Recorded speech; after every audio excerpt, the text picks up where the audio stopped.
இப்போ நம்ம stage 3 evaluation தான் பார்க்க போகிறோம். எவாலுவேஷன் அப்படின்னா என்னன்னா, இப்போ ஒரு பாலிசி இம்ப்ளிமெண்ட் பண்ணதுக்கப்புறம், அந்த பாலிசி நடைமுறையில் வந்ததுக்கப்புறம் அதில் வந்து என்ன சக்ஸஸ், என்ன ஃபெயிலியர், எந்த ஏரியாஸை நம்ம இம்ப்ரூவ் பண்ணணும், எதெல்லாம் சேஞ்ச் பண்ணிக்கணும் அப்படின்னு பார்க்குறது எவாலுவேஷன்.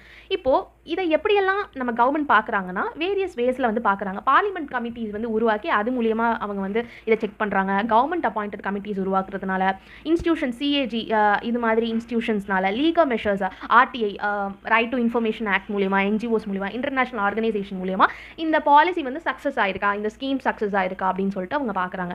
இது பாலிசி மேக்கிங்னா ஒன்றும் கிடையாது. நம்மளோட சொசைட்டியில் இருக்கிற ப்ராப்ளத்தை ஓரளவுக்கு சால்வ் பண்ணுறதுக்கு தான் நம்ம பாலிசியை கிரியேட் பண்ணுறோம்.